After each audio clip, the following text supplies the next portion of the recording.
where I can see him. On the ground now. Don't move. Do not move. Get on the ground. Down. I'm going down, I'm going down. Flat. Now. All the way down, palms out. Don't move. Stay still.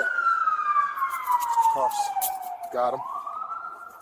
You just watched 10 seconds that prove everything wrong with policing in America. A black man, hands up, 2 cops screaming. But what you're about to see next, it's going to blow your mind, because those officers have absolutely no idea who they just pulled over. And when they find out, the look on their faces is going to be priceless. Let me paint you the full picture. It's a quiet suburban street just after midnight, the kind of neighborhood where people pay extra on their mortgages just to feel safe. White picket fences, manicured lawns, those amber streetlights casting that soft glow that makes everything look like a postcard of suburban peace. The American dream, right? Wrong. Suddenly your screen explodes in red and blue. We're thrown directly into Officer Blake's body camera footage as he charges toward a dark SUV with his gun hand already flexed, fingers twitching near his holster like he's been waiting his entire shift for this exact moment. You can hear the engine idling,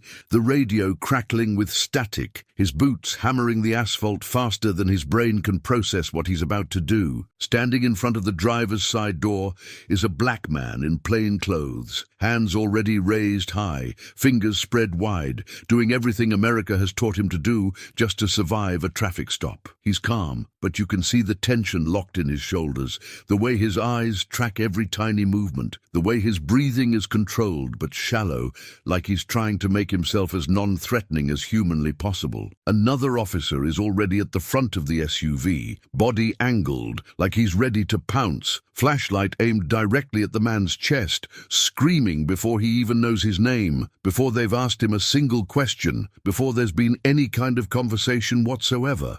And then the whole thing hits you like a freight train, in that raw, distorted audio that only body cameras capture, hands where I can see them, on the ground now. There's no, "Good evening, sir." No explanation for the stop, no probable cause mentioned, no attempt to identify who this person is or why he's being treated like a fugitive. Just instant domination mode. The camera shakes as Blake closes in, chest heaving, adrenaline pumping through his veins. And if you're watching this from home, you can feel your own jaw clench, your own stomach tighten, because you already know how stories like this usually end. The man tries to speak, tries to say something, his lips moving carefully, but the officer cuts him off every single time. "Shut up! Turn around! Get on your knees! I said now!" He didn't reach for anything, didn't move toward the car, didn't raise his voice or make a single threatening gesture. His crime so far existing, being black, standing next to a nice car on a quiet street at night. That's it. And right here, before we even know who he is, before we know his name or his job or his story, it hits you. We're watching the same script we've seen 1,000 times before, the same power dynamic, the same assumptions, the same fear disguised as authority, except tonight, these cops have absolutely no idea who they just decided to treat like a threat. The man's posture is perfect. His hands are visible. His voice, when he manages to get a word in, is steady. He's not panicking, not running. He's doing everything right, and yet within 10 seconds, he's been reduced to a suspect, a danger, a problem that needs to be controlled. You can see it in how the officers move, how they communicate with each other in that silent language of nods and gestures, how they've already written the narrative before a single fact has been established. This is the reality of so many stops that never make the news, that never get investigated, that end with a ticket or worse, and a man going home wondering if tonight was the night he wouldn't survive. But this time, the camera is rolling. This time, the man they're screaming at also carries a badge. This time, the power dynamic is about to shift in a way neither of these officers saw coming, and the entire internet is about to watch it all unfold in real time. The tension is suffocating. You can feel it through the screen. Every second that passes without violence feels like a miracle. And the worst part? This is just the beginning. Because what happens next is going to expose everything wrong with how some cops see black men, even when that black man has spent a decade hunting down violent gangs, corrupt officials, and domestic terrorists, even when he has more authority than both of them combined, even when he's one of the good guys. Stay with me, because when dispatch confirms who this man really is, these officers are going to wish they'd never turned on their body cameras. The man's name is Daniel Cole, and what these officers don't know yet, not for another 60 agonizing seconds, is that Daniel has spent the last 10 years hunting down violent gangs, corrupt officials, and domestic terrorists as a special agent with the FBI. He's the guy who kicks down doors at 5 in the morning, the guy who testifies in federal court, the guy who's put away people far more dangerous than these two cops will ever encounter in their entire careers. Tonight, he's just trying to get home. He left the office 2 hours ago after a 14-hour shift that started with a takedown operation in a warehouse on the east side and ended with paperwork under fluorescent lights that buzz like a migraine. He's exhausted. His back aches. His phone has 17 unread messages. All he wants is to walk through his front door, kiss his wife, check on his kids, and collapse into bed. Instead, he's on his knees on hot asphalt, with two cops treating him like he's public enemy number one. He chooses every word like his life depends on it, because in this moment it does. "Officer, my name is Daniel Cole," he says, voice steady but strained, every syllable measured. "I am armed. I am a federal agent. My credentials are in my wallet in my back left pocket, and my firearm is holstered on my right hip at the 3 o'clock position. This is textbook. This is exactly how you're supposed to tell an officer you're armed. It's the script they teach at the academy, the script that's supposed to keep everyone safe, the script that assumes the person you're talking to is actually listening. But Blake doesn't process a single syllable. He hears armed, and that's all his brain needs to detonate. "So you've got a gun? Get on the ground now. Don't you move or I will drop you right here." The other officer starts circling, fingers creeping toward his holster, shouting over Daniel's voice like volume can somehow turn chaos into control.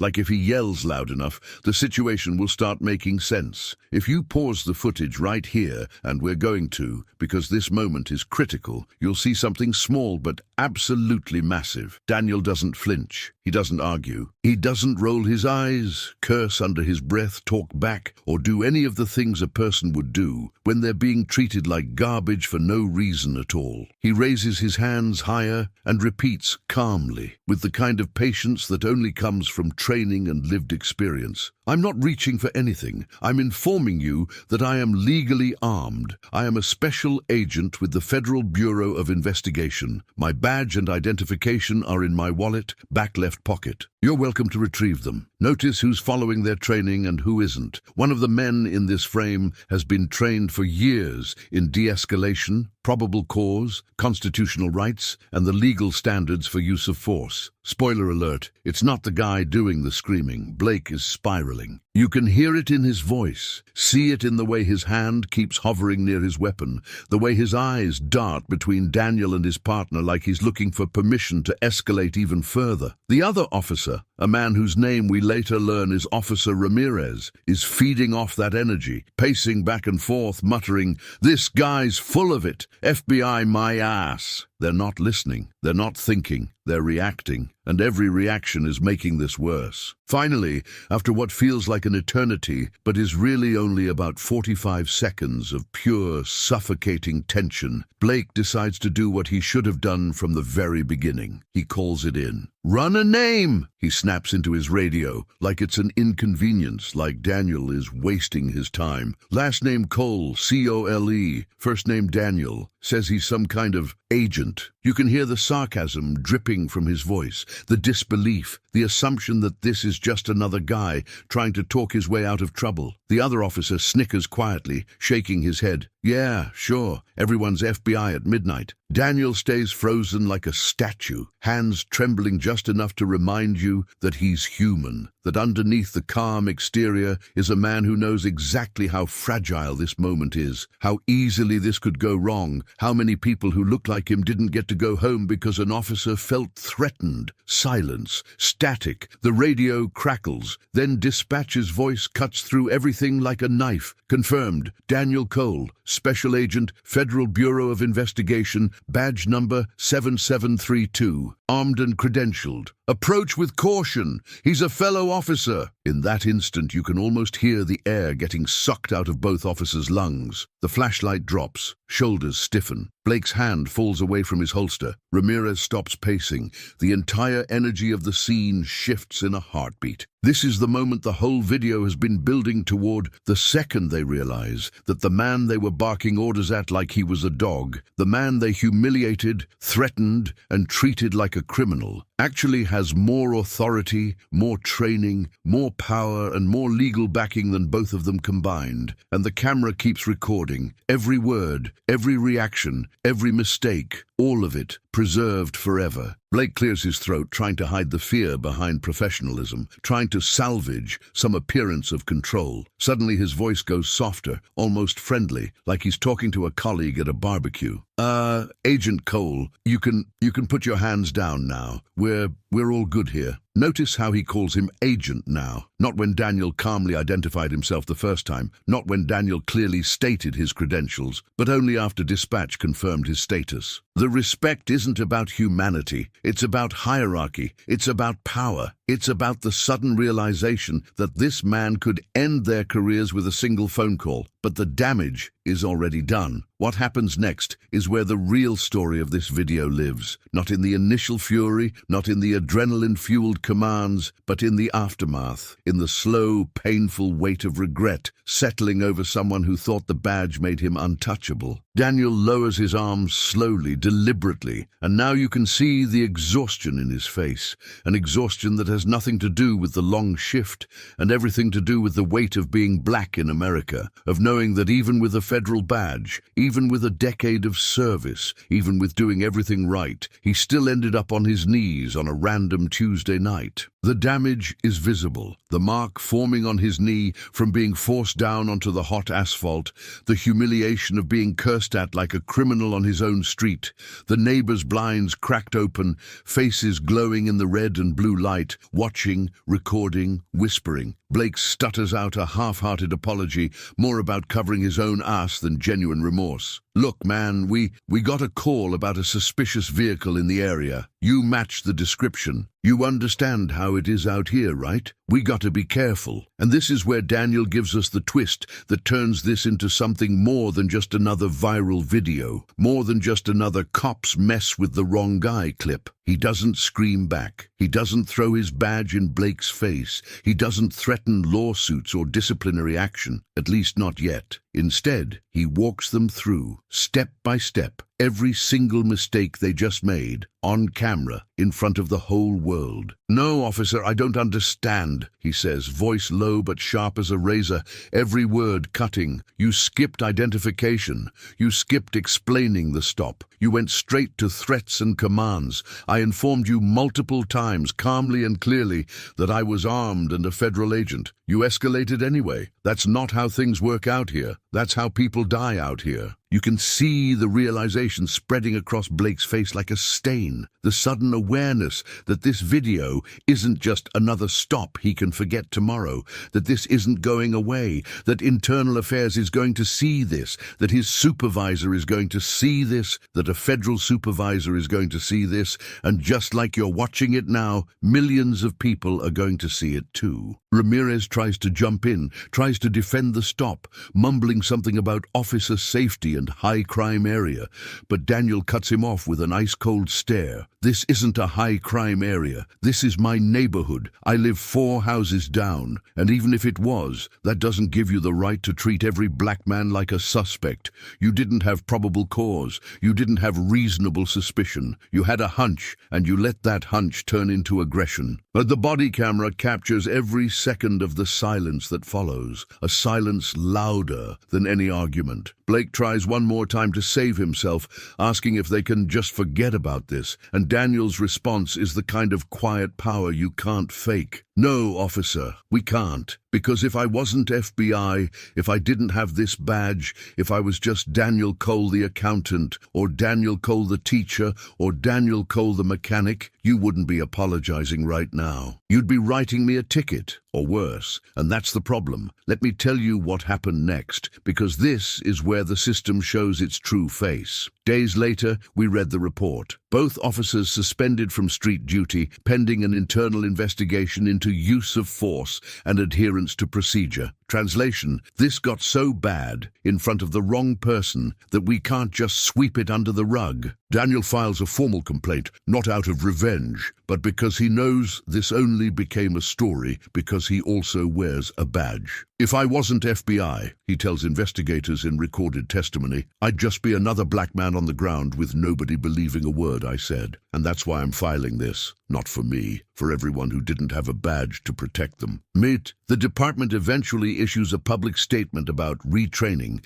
and commitment to community trust, the kind of vague PR language that means everything and nothing. Blake and Ramirez get transferred. No charges, no termination, just a quiet shuffle to a different precinct, a different shift, where maybe, hopefully, they learned something. But the video stays forever. And that's why this story matters. Not because an arrogant cop finally had to swallow his pride, but because this footage reveals the true face of a system that only seems to find its conscience when the victim has power, when the victim has rank, when the victim can fight back. Here's what makes this case so important, so devastating, so absolutely critical for every American to understand. Daniel got to walk away. He got to go home. He gets to tell this story. He gets to file that complaint. He gets to look his kids in the eye and tell them their father stood his ground. So many others never get that chance. So many others become hashtags, case numbers,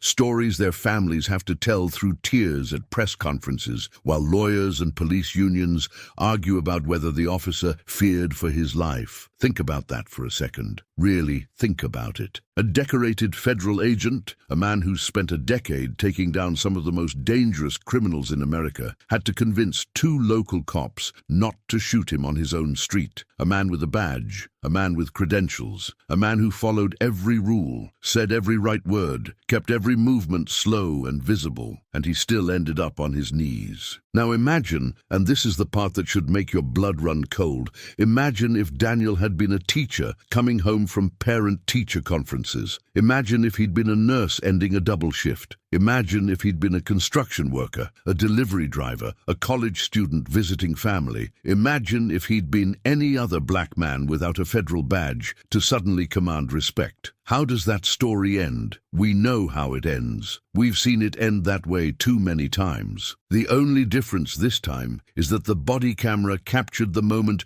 when power dynamics shifted, when two officers realized they'd made a catastrophic mistake, when the man they'd been treating like a criminal turned out to be the one person who could hold them accountable. But here's the question that should haunt every single person watching this. How many body cameras have recorded scenes exactly like this one, where there was no badge in the victim's pocket, no dispatch confirmation, no federal title to suddenly command respect? How many times has this exact scenario played out with a different ending? One that didn't go viral, one that didn't get investigated, one that got filed away in some archive and forgotten. That's the real story here. Not that justice was served, because let's be honest, a transfer isn't justice. The real story is that we only care. The system only responds. Accountability only happens when the victim has enough power to demand it. And if that doesn't make you angry, if that doesn't make you question everything about how policing works in America, then you're not paying attention. This is why we break down these videos. This is why we can't look away. This is why every view, every share, every comment matters, because it keeps the pressure on, keeps the cameras rolling, keeps the truth from being swept under the rug.